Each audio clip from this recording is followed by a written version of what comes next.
few little safety pointers. Firstly, life jackets are above you there. They are brand new, never been used. Plan on keeping it that way. But if something does happen, I'll say put on your life jackets and abandon ship. Exit points on this glass wooden boat. No way. If you're feeling seasick, you'll find bags all along the rails there. We can go on the side. Fish love it. One word of advice though, don't do it into the wind. Yeah, it's happened before.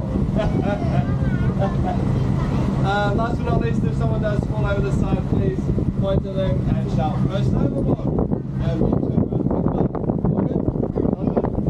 Fantastic. On to the fun stuff. So, welcome to Green Island. She's about one of about 600 different islands up and down the coast of the Great Barrier Reef, but is a particularly interesting place. One of the reasons why is actually the stuff that we go over here. So this is what we call seagrass. Anyone guess what? Looks like grass, grows under the sea.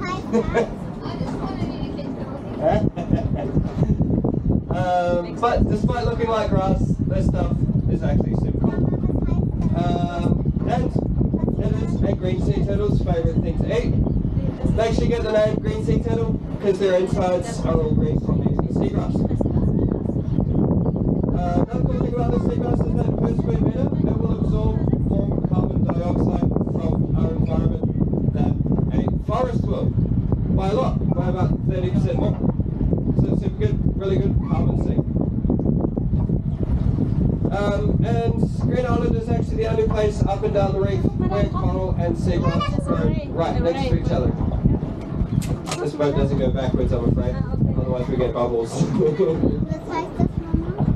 Yeah, so that coral and seagrass growing right next to each other, only place up and down the reef where that happens, which means we have a particularly unique and interesting ecosystem here at Green Island. But as cool as seagrass is, let's go find some corals. Oh, that one.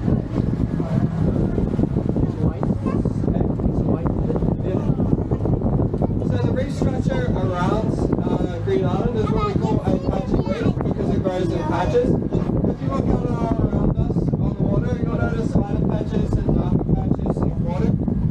So the darker patches is where there's going to be coral. Interestingly enough,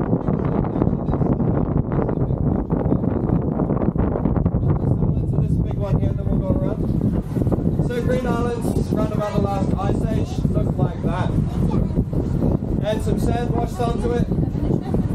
First decided it was a good place to do a food. Now we've got islands. As such, Green Island is actually the only coral-based island in the whole world that supports a true rainforest. It's technically part of the Daintree rainforest all over on the hills there, behind Cairns and up to Cooktown, and down the coast of Townsville. Daintree rainforest, if you don't know already, is the oldest rainforest in the world. And Green Island is a little patch of that. It is connected somehow by a network of mycelium mushrooms that grow under the seafloor and connected to there. I don't know how that works, but it's super cool. Just by comparison, the reef structure over on Fitzroy Island, being a continental island, is what's called a ribbon reef, so long, flat, and by comparison to a patchy reef, relatively boring, despite having 94% cover from the island. Okay, so we're just going to turn down on this patch of coral here, see what's happening.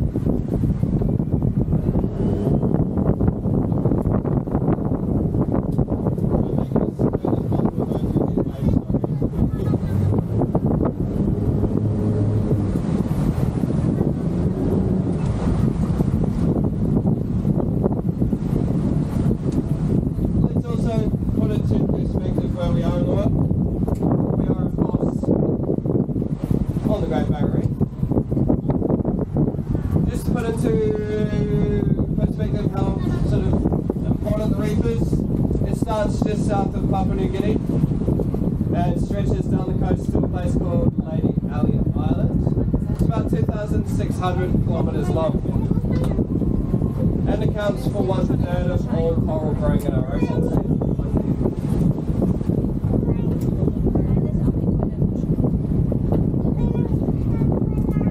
The reef also supports 1/4 of all fish in the oceans. 25% of fish live on the reef, which is mind-blowing considering how small it is in comparison to how big the ocean is.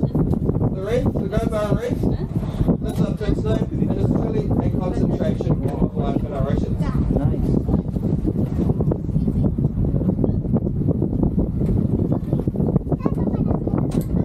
So, who wants to learn about coral? Yay! It's pretty cool to think that all of this coral is alive, it's living, and it's incredibly complex. But it is made up of 3 main components. So inside all of the corals, there's a little animal called a coral polyp. It's a microscopic little thing, looks like an octopus, and there'll be thousands, if not hundreds of thousands, of each of those coral polyps inside of each one of these individual corals. What that polyp does is grow around itself an exoskeleton out of calcium carbonate, or limestone, and then onto that moves a kind of algae, which is an algae.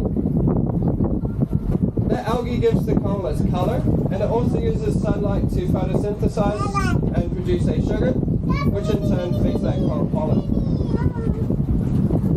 They are a lot more complex than that. There's lots of bacteria and all sorts of other stuff that exist inside the corals. But the 3 main components are what give us this underwater wonderland. See these lovely big flat round ones here? That is called a table coral, or a plate coral if they're too big to be a table, too small to be a table. Those, along with those branching corals, looks like a tree without any leaves, are good examples of fast-growing corals, and they'll grow about 20 to 30 centimeters a year. It doesn't make them quite fragile though. Those branching corals and plate corals, you'll notice fragments of them all on the seafloor. It's a totally normal and natural thing to happen when we have major weather events like cyclones, which we're prone to here in the tropics.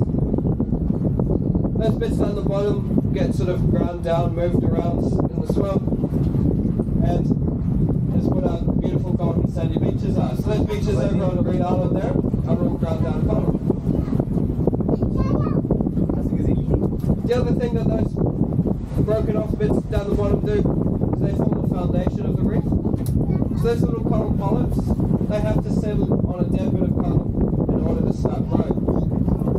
If they land on an alive bit of coral, that coral's actually going to eat it right up and then no more new coral. So those broken off bits down the bottom are an incredibly important part of the regrowth of the reef. It's a sea cucumber. Yeah, no, I don't know. Now you do. The big slug. Yeah. Big slug. We've just seen a sea cucumber down here. Who's seen one? Long, slug-looking number. Quite a few different varieties. Say again. It's called a sea cucumber, or beach de mer, if you've seen it on a menu before. They're a delicacy to eat. They're delicious. No, I'm not. Tastes like salty snot. Ew!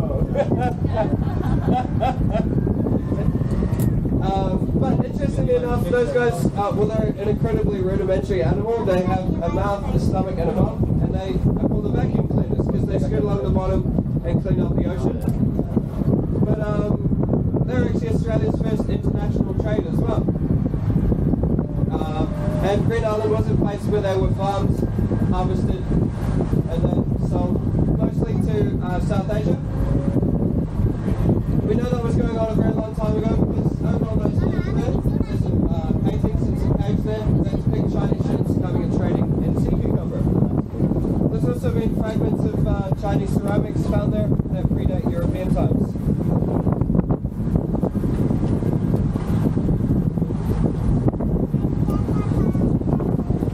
Hey, we're going to go up to another patch of coral. See what's happening over there. One thing that a lot of people ask though is the colour spectrum.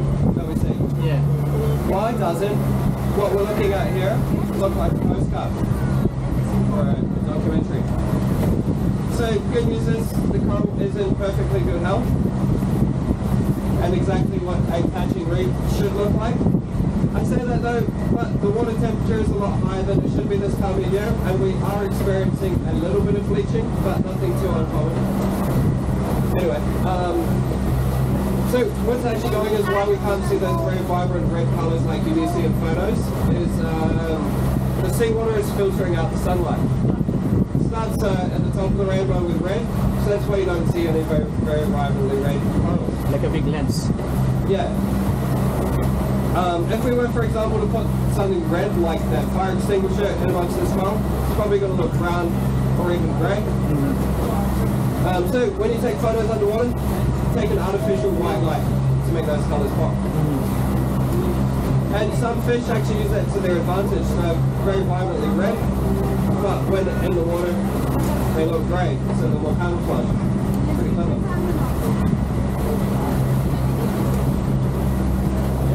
The glass bottom, like a filter screens.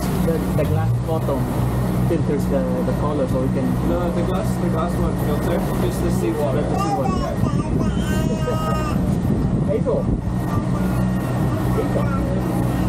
So this patch of coral we're going to pull over is called a coral bombing. Bring a sand around it, and it just bombs out in the middle of nowhere. Super dangerous if you're a ship, but cool if you're a glass bottom boat. There's a few cool things to look out for on this coral bombing. Number one is a giant Pacific clam, biggest clams in our oceans. Oh yeah, that's right. And number two, if we're very lucky, keep your eyes peeled for an anemone on the seafloor, Nemo. inside of which lives Nemo. Sorry. I like it. I just found Nemo. Thunder. No, please. Let's get out of it. Oh, it's a giant trevally there, that big black fish just come say hello. Apex predator, super cool fish. Who else have we got? Lots, jeez. Those black and white stripy fish are called a scissor-tailed sergeant fish, stripes like an army soldier. Hey? Do they? Oh, the big ones, yeah. Oh, has he been following us? Yeah, cool, yeah. And he darts off every so often, hey? Yeah, I think he's using us for cover. Oh, this lovely big flat round fish here. Come quite close to the glass. It's called a batfish, like Batman. Good fish. They don't look like bats now, but they actually get their name from their babies when they live in the mangrove.